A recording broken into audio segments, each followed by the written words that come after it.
stop. A family shop. Think Thayer. Come on, let's get rolling. Come on, let's get moving. Think Thayer.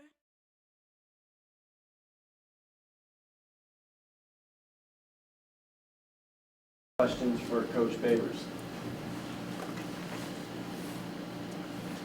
Last 2 3-and-outs.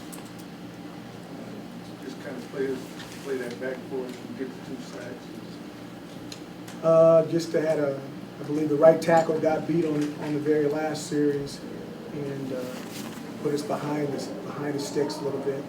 You know, those guys are very athletic and they're extremely long. And when they get to tee off and they know exactly what you can do, you know, pass prone can be difficult.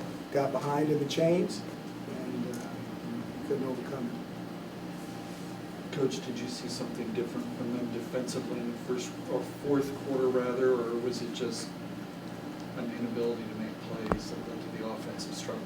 Well, you look at the game. We ran one trick play and we dropped it for a touchdown. They ran 3, and 1 went for a huge play and 2 went for touchdowns. I mean, I think it was one of those games where it was going to be who makes the most plays, and it looks like they made one more than us.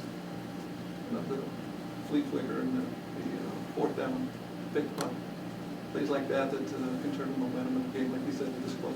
There's no doubt. I mean, if you get a fake punt, you get two trick plays for a touchdown. I mean, normally you should blow that team out. You know, it still shouldn't be a game with 1 minute and 56 seconds left.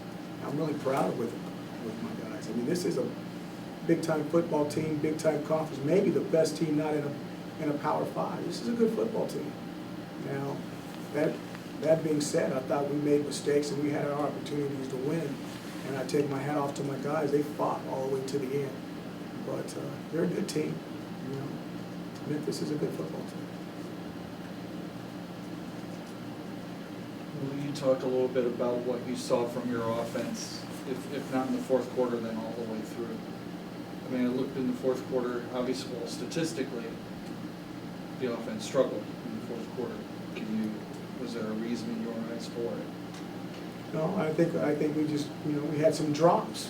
When you drop the ball, it stalls drives. And, we've got to work on that. The way we throw the football, we have to throw for a certain percentage, and those drops, if you don't hit that percentage, that's going to mean that you're going to stall drives.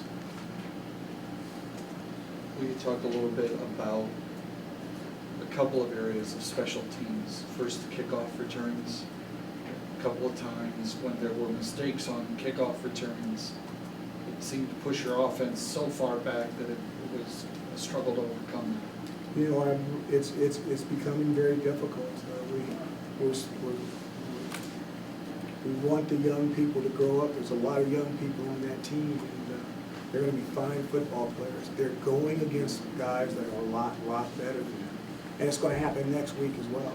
And once we get back in conference, it might be a little bit more fair, but you're going to have 21-year-olds going against 17 and 18-year-olds until they grow up. And we can't go out and get more guys. We're going to play those freshmen. We've only got so many. So you only get 85 from the NC2A. So we need them to grow up. It's definitely was a disadvantage in the game. And we're doing everything we can to give them enough looks to eliminate the mistakes that are going on in that team. Second game in a row, it looked like Tyler struggled a little bit. Last week, if I remember correctly, it was a happening. Is it just a happening, or is it now starting to become something? That if you add up that young man's kicks over his entire career and gives him a percentage, his batting average is all-star. And kicking's tricky, especially in Bowling Green, Ohio. I'm not going to worry about TT. Now, I have faith in that young man, and I have a lot of proof in the work that he's done.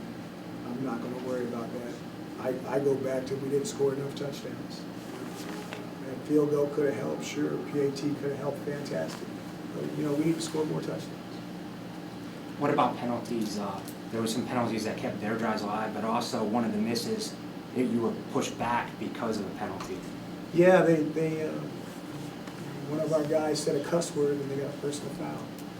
And we don't, I'm disappointed at it because it's one of the words that I really don't appreciate him using. And official threw him a foul. So, As far as stopping Memphis, I mean, there was times throughout the game you guys were able to get stops in the second half. I think they scored on every possession until that late stop in the fourth quarter. Was there anything different in the second half for them? What makes their offense so difficult to slow? you know, they have, first of all, like I said, their quarterback is, outside of our guy, it might be the best guy that we see all year.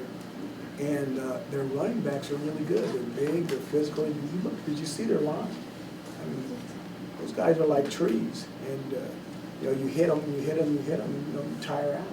We had to do enough on offense to take a style of play away from them. The score stayed too close. We tried to get away from them, but they kept getting back in the game and stuff like that. So, I think it's an offensive thing. I'd wish we'd got a couple more stops on defense, but hey, we had the ball last. We had an opportunity to win the game. If you'd have said that before the game started, I'd have took it in a big yard. So, that's what I look at that. Coach, you're up tempo. Your conditioning, you like to think that you got that advantage in the fourth quarter, but it seemed like they were pushing pretty well too, and your defense was a little bit gassed there in the fourth quarter. They had 90 plays. We had, I want to say, we had 74. So they flipped the play count on us. There's a stat for your article. That matters. And again, that goes back to converting third downs, not having drops and staying on schedule, and then not having penalties that knock you off schedule. What does Roger have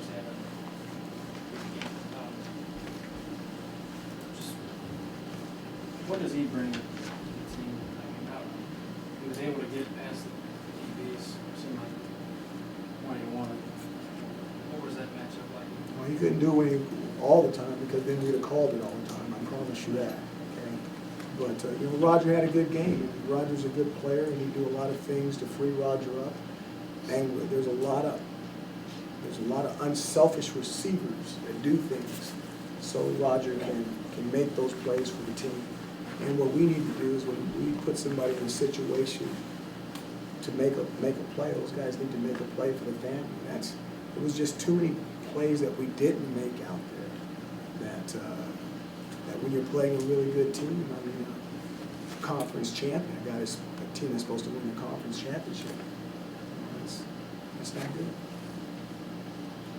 You're right that they're a team that's won 10 in a row and a conference champion. Can you talk a little bit about your emotion after this game, though? I mean, is it, Tennessee's really good. If we make mistakes, they're going to beat us. But your emotion after losing to Memphis, rather.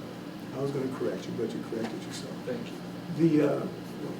Memphis is a good football team. We should not feel bad, but we had our opportunities to win. We're a good football team as well, and we're playing at home. And we had a chance to win that game. We're playing that game to win, and I felt that we had enough good players and we need, as coaches, we need to find a way to help them be successful and find a way to win that game. Anything else for Coach? Over the season, with repetitive injuries as it appears throughout the season, do you think your players are starting to get exhausted before when Coach down your bench? This is what's been going on, okay? We're a lightweight and we're playing heavyweights, okay? There's blows being thrown out there and those blows add up, okay? We're not going into every game with every guy because some guys are banged up and some of them can't play to the level that they started with. We will continue to play.